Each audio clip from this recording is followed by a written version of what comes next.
What's going on, guys? Today I'm going to be talking about how to get the most MT out of domination games and how to always win them. I've been playing this quite a bit. I played 2K15's domination. I did that pretty easily. And over the time, I learned how to get enough MyTEAM points within one game to win the domination no matter what. In this video, I'll probably show you how much I got from this game. Spoiler alert, I think I got close to 950. Most of my games I get about 815 and around that. But if I really try, I can get up to the 900s without too much effort. And I have some tips on how to do this, and it's pretty fun and it's pretty easy. And I'll tell you from the ground up on how to get it. First off, let's go with the lineups. In your lineup, you want to have guys who are either very good shooters or very good athletes. So for instance, my starting lineup is Kyle Lowry, who's a pretty good shooter and a good defender. My shooting guard is Jimmy Butler. He's a good shooter, defender, and all-around athlete. My small forward is Carmelo, who's a pretty decent shooter for me. I don't like him too much, but he's my best player, very good scorer, and a decent rebounder. My two big men are Kevin Love and Pau Gasol. Both can shoot pretty decently mid-range. Of course, Kevin Love has a three-point range, and they're both very good rebounders. At your two big spots, you really want to have athletic guys or very good rebounders. One of my friends has DeAndre Jordan, and it makes it so much easier to get more MTs. MyTEAM points. Wow, my bad. Anyways, in order to do this, you really want to have an athletic, rebounding, or shooting lineup. You want to have a mix of those, but you don't want to have a guy out there who is pure defense or maybe even pure shooting. For instance, I'm Devin Booker. I believed I mentioned him in my last video where I showed my team. By the way, I switched it up. I'm now doing the Flint Tropics based upon the movie Semi-Pro, probably one of my favorite movies, and really love that movie, especially with Jackie Moon. Anyways, in order to do this, I had Devin Booker, I wasn't even that good with that shooting-wise. He just had very good shooting stats, but he wasn't really that good at defense or rebounding, so he kind of costed my team. And also, I had Michael Kidd-Gilchrist in one of my things, who's a very good defender, and he's a decent rebounder, but the thing is he cannot score. Because of that, I couldn't put him on my team. For the most part, my team is 75 and above. I have 6 golds on my starters, and I have Derek Favors off the bench, who's a very good rebounder and defender for me. So that's my team for the most part. And I have Sumbu Har is the only guy who's less, and I just have him because if I ever need some easy rebounds or easy blocks or whatnot, I'll just throw him in there. Anyways, that's the team and how you should set it up, and I'll move on to the easiest ways to score in games. First off, if you ever get to this point where you don't think you have enough MT points, just try to make it a close game, because if you do, they might foul you enough and try to get you to the free throw line, and from there you can boost your free throw percentage and get some easy points, and if not, force it to overtime and get a couple extra minutes to get some points. So that's just quick tips from the very beginning that I noticed. There was one game that I actually didn't think I was able to do it, but I pushed it into overtime, and then I got like 880 somehow. I don't know the exact way to calculate how much you're going to get besides what it shows you during the game. But anyways, so for the most part, what you want to do is you want to run a lot of fast breaks, a lot of pick and rolls, and you want to get a lot of assists. Don't do any ISO ball. ISO ball will almost guarantee you to never get the win in terms of the 3 stars.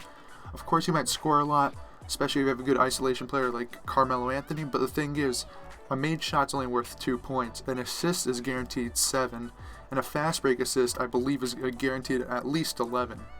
So the easiest way for me to explain how I do it in order to get the most points is when the other team is on defense, I like to contest their shots a decent amount.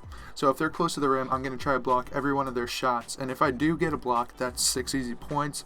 And if I corral the rebound, I believe that's an extra 5. It might be 6. I really don't remember off the top of my head. Anyways, that's 12 points right there, which doesn't seem like much, but adds up over time. So you want to get a lot of defensive stats in terms of blocks and steals, as both of them are worth, I believe it's at least 6 points, and plus it leads you to fast breaks, which will give you more.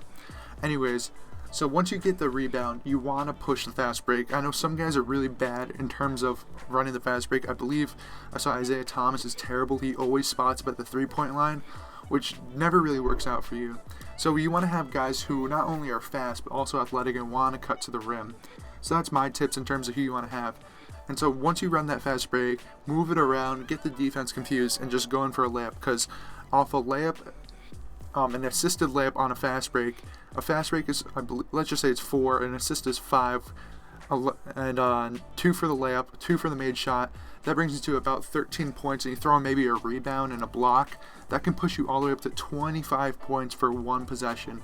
Compared to an isolation, that's 2. However, the one thing about isolations is that they're not always 100% pointless. Say, for instance, your team isn't doing too well. Like, for instance, like this happened to me today. You took 3 or 4 shots, and none of them made it, and you just feel like you're in a terrible rhythm. What I would do at that point is just go out with your best player and just try and make a shot or 2. And that way you'll feel more in rhythm, and then from there you will be able to get those points.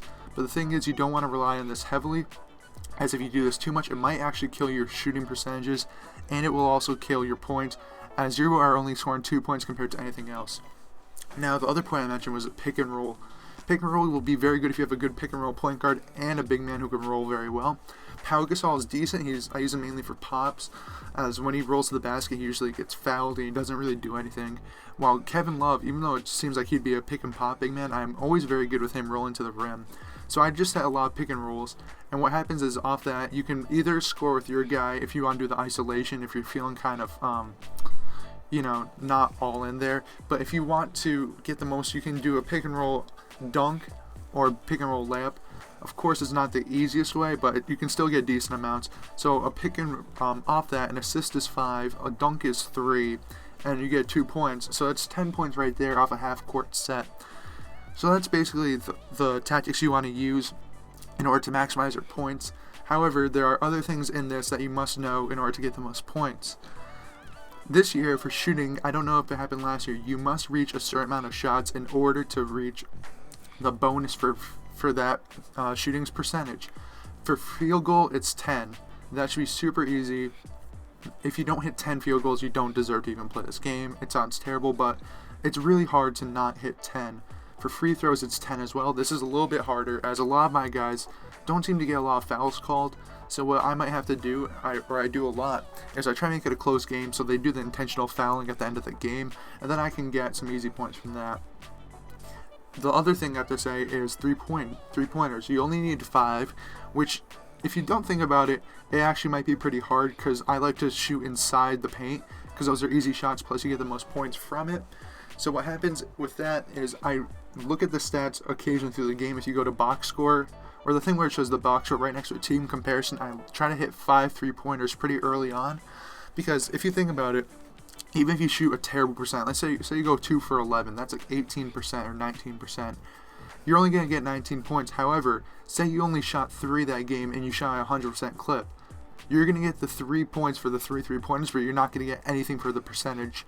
So, say it's at the end of the game and you only have 3 taken and you have 40 seconds left. Just throw up a couple 3-pointers, because at that point, you're not going to get anything. And going off of this is another fact I have. Say you already have your free 3-pointer quota met, so you know you're going to get those bonuses. What you want to do there is you want to just don't take unnecessary shots. So say, for instance, you have 6 seconds left on the shot clock. You have your center at the 3-point line who can't shoot, like Derek Favors, for instance. You don't want to take that shot, and no one else is going to get it.